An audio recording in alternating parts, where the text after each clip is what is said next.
Hello, my friends, and welcome to Life in Northern Virginia, my very first episode, where I'm going to help you understand what it's like to live here in Northern Virginia and what it has to offer you, no matter who you are, no matter what age you are, no matter what job you do, and no matter where you're coming from. So today, I'm actually going to go the extra mile and help a homeowner who is preparing her home for sale.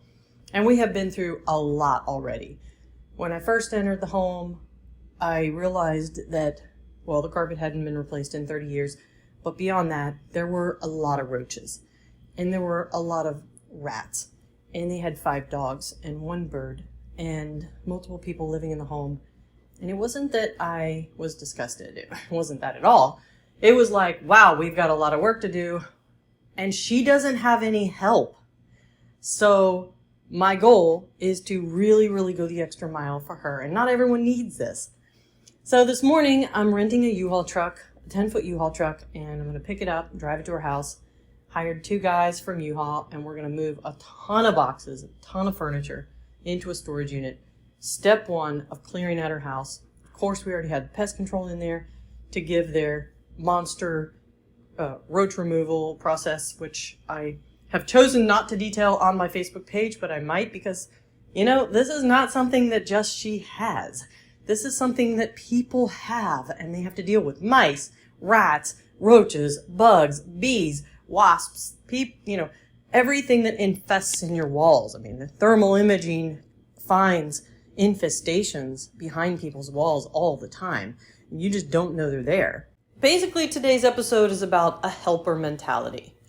Now, recently this week, I wrote an article that I published or sent to my editor at inman.com, and it was titled Quietly Winning.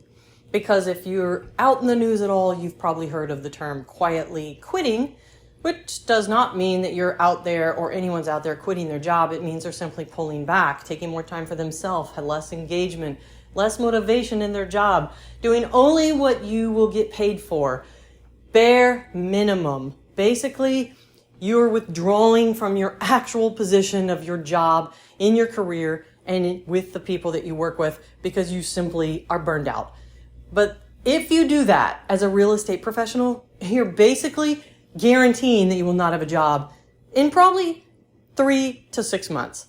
So Quietly Winning is an article that I wrote with that in mind, is the opposite of quietly quitting, but it's not the hustle mentality. It's what can you do to quietly win without being in the hustle mentality? And I know that people give real estate agents such a hard time and equate them to car salesmen. Like we would sell anything. We would sell the gold out from under you if it was in your mouth. That is not true.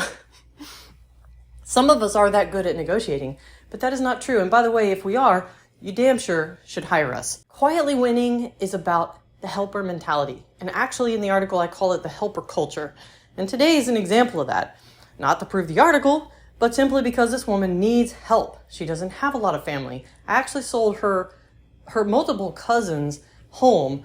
One that passed away, her brother that passed away. So a lot of people have passed and she doesn't have a lot of help. And everyone else is help for hire, So what are you doing today, wherever you live? Whether it's in Northern Virginia or not, what are you doing today to propel the helper culture? Go help someone today. Go do something today and don't ask for anything in return. Go help someone today that they're not directly asking you for help, but they're telling you they need something. This is not money, okay? This is anything but money, unless it's like $10. This is not money. This is helping someone where you're not asking for something in return because you cannot outgive the universe. That is why. There's absolutely no way that you can help people get what they want without getting what you want. And that's not a selfish thing. It's just a fact of the universe. It is literally a law of the universe. You cannot outgive the universe. Comment on your feedback on what you think and what you did to help someone today or yesterday or that you decide to do tomorrow. And I'll talk to you guys in the next podcast.